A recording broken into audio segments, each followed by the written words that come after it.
Hello and welcome to another exciting, action-packed, and terrifying episode of Scream Reviews. I'm Justin. I'm Nick. And you sound tired. I am tired. I stayed up till 3 o'clock last night at work. Oh God, I'm so sorry. Yeah, it was Yeesh. interesting. Anyway, I'm tired we're too. we're talking about Scream, right? Yeah, we are. Alright, so, episode 2 right now. Yeah, so episode 2 named Psycho because we thought... Because until episode 4... Yeah, which we haven't seen yet. Yep, true. But until episode 4, all the names were of horror movies. Yeah, although maybe there's a significance in episode 4. Okay. I don't know. We haven't seen it yet. Yeah. So anyway, I guess we should probably start off with everyone is wondering where Jake is. Where's Jake? Where's Jake? Which again, I'm saying it should be a pretty big red flag for everyone. He's one of the Lakewood Six. Yep. There's proven to be murderers. Yep. Emma just went in a house. Yep. And had all this creepy shit of her up on the walls. She goes back in, it's gone. So clearly there's someone out there. Someone doing some weird crap. Yeah. So like there should be more of a red flag that Jake is gone. And I guess... Yeah, and it doesn't even matter that he's answering his phone because the killer is taking... Where is he, Yeah, though? exactly. And the killer's taking control of people's phones before him, fairly sure. Yeah, he took control of Emma's boyfriend and boyfriend's phone in the first season. Yep. So anyway, I just think it should be more of a red flag. I guess we can talk about how Audrey is starting to become creepy. Yes. And... sort of unlikable. I mean, sort of. This is the one where they went to the hotel, right? No, that's the next episode. Damn it! See, this is what. Yeah. This is the problem. This is she confronts the prankster at school. Yep. What are you doing? Yeah, which it's kind of hard to sympathize with her because it's kind of clear that she maybe contributed to people's deaths in season 1. It's clearly something that she regrets, though. Yeah. I guess that's not really conveyed terribly well, though. It's pretty conveyed, I thought. I don't know. Like, I mean, she clearly doesn't want anyone to know about it, but... Yeah, but like it's not something she's proud of. Yeah. I mean, maybe it's just the way... It's just something that she wants to hide. Is conveying it? Yeah. I don't know. It's interesting. But speaking of Eddie Kruger, this is the point in the show where Noah's like, oh, hey, some guy at the motel knows who Piper's accomplice was. Yep. Oh, yeah. Eddie Kruger. Eddie Kruger. I'm sorry. It's a little bit It's a little on the nose. It's a little on the nose. Little bit. So anyway, back to Jake, I guess. He's still gone. Yep. Brooke is getting... He's sending out texts, but no one knows where he is. Well, he's not sending out texts at first. So Brooke goes to the police station to file a report. Oh, yeah. Okay. I think this is a very key scene. Yeah, this is a very key scene. Brooke goes to the police station to file a report about Jake missing, where she meets Gustavo. Ay. Gustavo, who is just being his creepy self. As Gustavo does. Yeah, I just wish they do more with this character besides just sitting, giving creepy monologues. Well, not really monologues, but just saying creepy things. Honestly. So here's, I think, the key part of the scene. Yeah. Camera is focused on them. Brooke goes in about to file her report. Yeah. Camera follows her. The camera is not on Gustavo. And the shot is clearly set up so that Gustavo wouldn't be in the shot. They could have set it up where the back of his head was in the shot. His shoulders were in the shot. Or yeah, it's just like it's a close up on her face, and in the background, you can see him doing his homework. Sure. But they don't show him. And then she gets a text from Jake. Jake. Yeah, exactly. From State Farm. So the killer's communicating with her, pretending that he's Jake. Gustavo is not in frame. I think this is pretty key. Yeah. And it seems like a deliberate choice, but to someone who's just casually watching the show, not really paying that close of attention. It's not obvious. Yeah. So I feel like this is a pretty good big clue. I still do think that Gustavo was the killer. Yeah. That's fair. Yeah. What else we got in this episode? Looking over my notes here. Ooh. Yeah? Some more lovely Emma's PTSD moments. Oh, yeah, we should probably talk about that. Yeah, in the coffee shop where she works, she's getting back into her job now, I think, and she's like, oh, I'm no, fine. she was a customer there, I think. She was are you sure? I don't think she was working. Whatever, for whatever reason, she's in the coffee shop where she used to work. With the creepy psych teacher. Yup. And she's like doing some Emma things, getting her coffee. Then she turns around and she sees a hipster girl with dark hair and glasses. And she's like, it's Piper! Yeah, she gets really triggered. She gets really triggered and has like a mental breakdown. Yeah. Although, I just thought of something. Because of her PTSD and her seeing stuff, yeah, I guess that justifies why it wasn't so much of a red flag when Jake went missing. Because only she saw those photographs. And so I guess she thinks that maybe she's just imagining. Yeah, also she was like everything. Hardcore tripping last season. Yeah. Imagining her dead boyfriend haunting her. Oh my god. That was a Nightmare on Elm Street reference, I'm pretty sure. More or less. Yeah. Oh yeah, because she was looking up like insomnia medication or something. Yeah. And this is where okay, first of all, Kieran should die. Wow. I think we're both in agreement. Nick. I just don't like the guy. He's creepy. Way to phrase it though. I think Kieran should die. Well, okay, I keep saying people are creepy. But like there's a difference between like he should die being creepy and being creepy for creepy's sake. And I just feel like there's nothing for him to really do except for they haven't really done anything with his character this except season for thus him far. just being a person for Emma to complain with. And then since his dad died, I guess they can complain to each other. Yep. I don't know. So anyway, the sheriff is like, yo, you're a minor, even though he looks about 30 years old. And so he's like, oh, you need a guardian to protect you. And so you got his deadbeat aunt and his also creepy cousin, who I got mixed up with Gustavo for a while.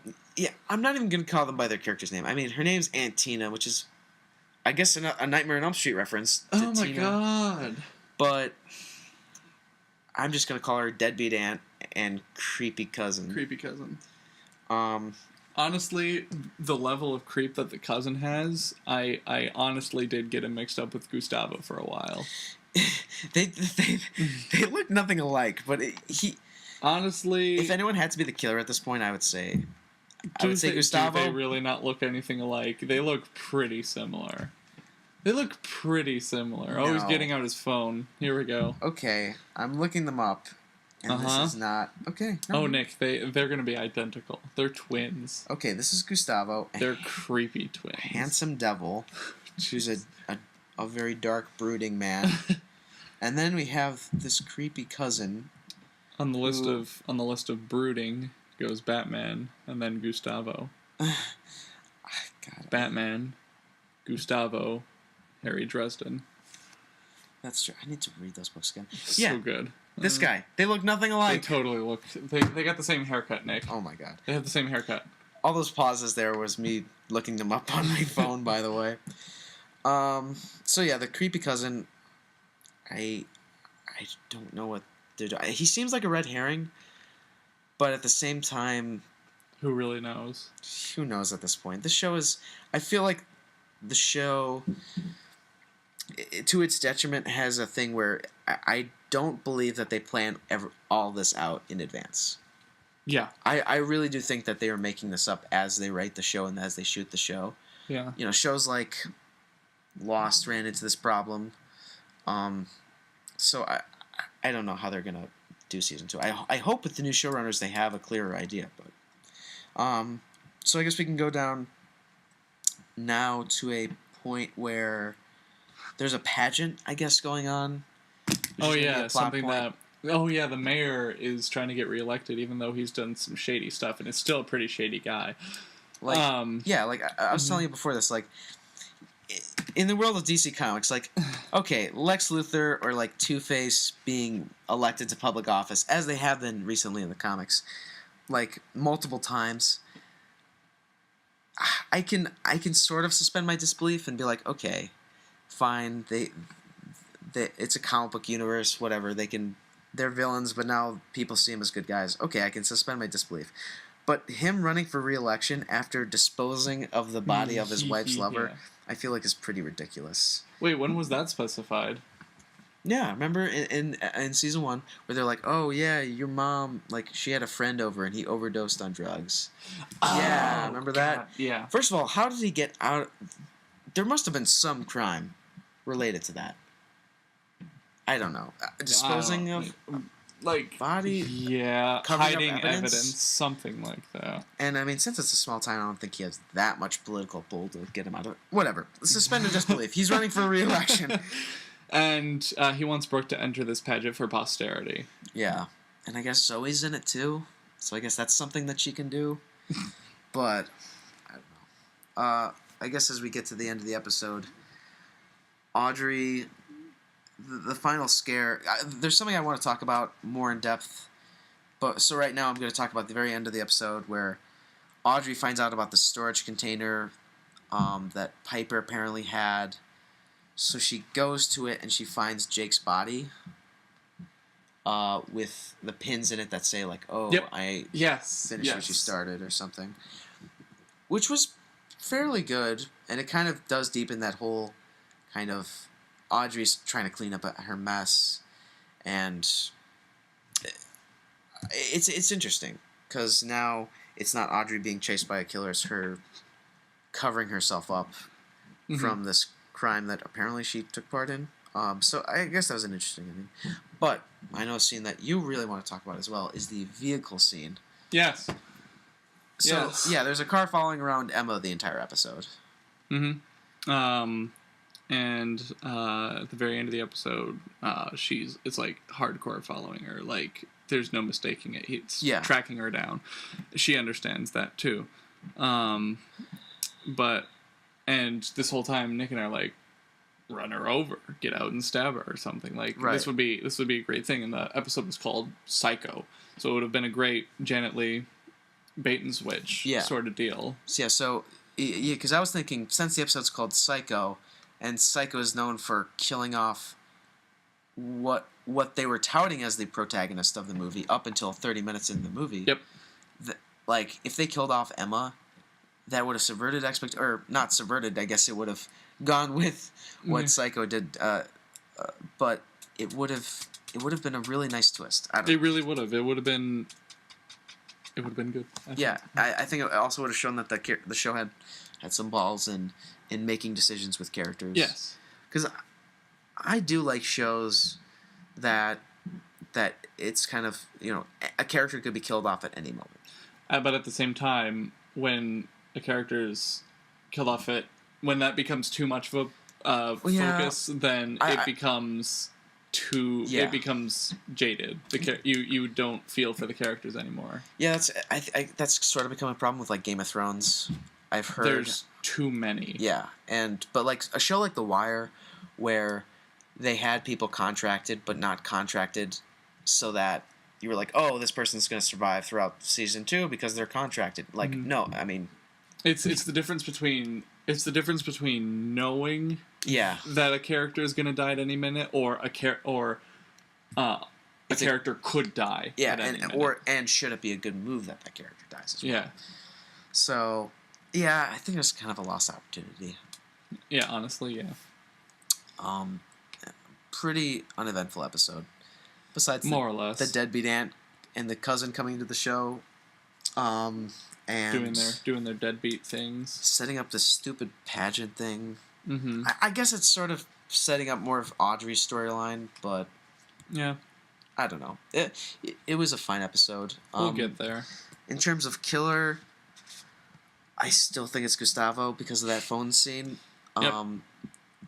I do think that scene was pretty significant. Yep. But the father is introduced at the very end of the episode. Oh, he is, yeah.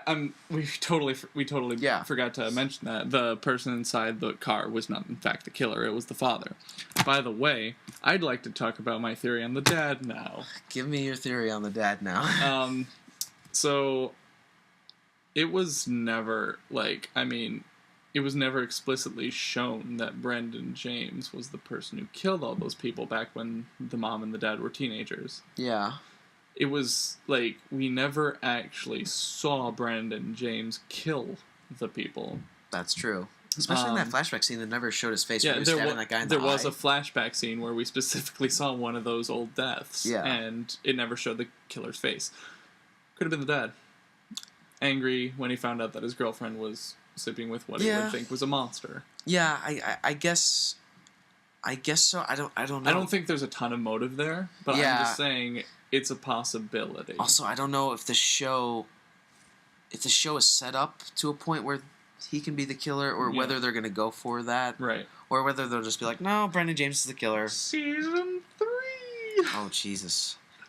I hope this story does conclude at the end of Season 2 and get a new story, Season 3. I would love the show to connect to the original film series. Mm-hmm. We could just have Lakewood be set in Louisiana, and California will be the film series. Mm-hmm. Yeah. I totally forgot to mention that, too. In the last episode when we talked about our thoughts on the series and episode 1, the fact that it's named Lakewood, like in all those connections to other horror movies like Friday the 13th, Nightmare on Elm Street, etc., etc., the name Lakewood, I don't know if this is intentional or not, but it's kind of too coincidental to not be, to whatever, you know what I'm trying to say. Anyway, the name Lakewood, Crystal Lake, Woodsboro, Lakewood. No, that's true. I would say, I mean, they're probably going for like a kind of a small town. Like, what is a small town going to be called? What also sounds like a creepy horror. I know, but at the same time, it's the last word and the first word. No, that's true. I mean, the last word of Friday and the first word of Scream. I don't know if that's intentional, but it definitely works. Yeah. Honestly, yeah. Anyway, I guess that kind of concludes it. Yeah. Episode 2 thoughts. I guess we're going to talk about episode 3 next, which is strangely less eventful than this episode. So, yep. All right. See you guys then. I'm Nick. I'm Justin. And this is Scream Review.